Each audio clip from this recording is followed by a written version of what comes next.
Hello, my name is Dr. Florian Netzer. I'm a specialized vascular surgeon specialized on varicose veins in more than 20 years. Before you are undergoing any examination or maybe treatment with us, I want to explain you some simple facts about anatomy and function of the veins in your legs. So this table is showing the vessels of the leg, in red arteries, in blue the veins. The veins are being found in the legs in two totally different groups, one deep venous group and one superficial venous group. The deep venous group is consisting of only a few but thick veins embedded in the muscle, and the superficial veins are many tiny veins underneath the skin. So the deep veins are joining and joining until only one forefinger thick pelvic vein is coming out of the pelvis, the only way for the venous blood back to the heart for both systems. The superficial veins are forming a tiny network underneath the skin, most of them being less than 1 millimeter thick.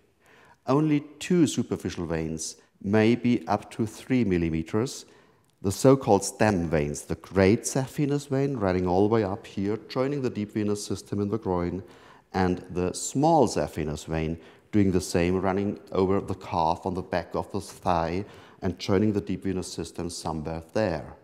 Both stem veins are not visible for us because they are a little bit deeper underneath the skin. So all unsightly varicose veins or spiders and threads are normally caused either by the great or small saphenous veins, sometimes by both. So normally the blood should flow back to the heart, climbing up the veins all the way up. Providing this, the veins are bearing valves, both systems, the deep and the superficial veins, are bearing valves every few centimeters. I'm showing you a venous valve now.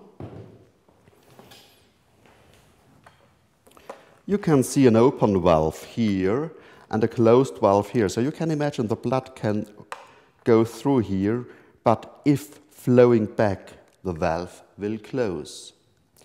So if, for instance, the great saphenous vein, which is bearing around 20 valves normally, for some genetic reason, and most of the cases have a genetic reason, either familiar or either individual genetic reason. If, for genetic reasons, the valves of the great saphenous vein don't work properly, so what will happen? The blood won't climb up and flow back to the heart while you are standing or sitting. So the blood is then flowing back, pooling here, distending the great saphenous vein, which is still not visible for us. The first thing that we will mention or see, or notice or see, is distended superficial side branches, which are only a symptom of the distended great saphenous vein. So what we can see on the surface is only the symptom and only the very top of the iceberg. So it doesn't make any sense to treat only the visible veins, because they will come back for sure then. We have to find out whether the great or the small, or maybe both saphenous veins, are the reason for your visible varicose veins, and then we can treat those veins by destroying them. Destroying those veins or removing those veins does not mean that the body is missing them, because they gave up their proper function ages ago.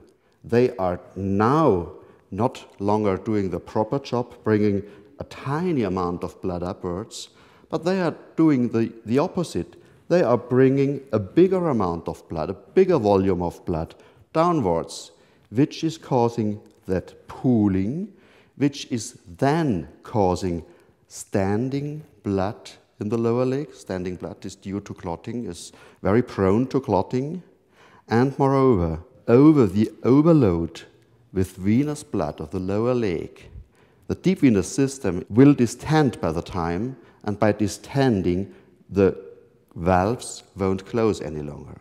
So in the end of the day, we can have a deep venous problem which we can't cure any longer.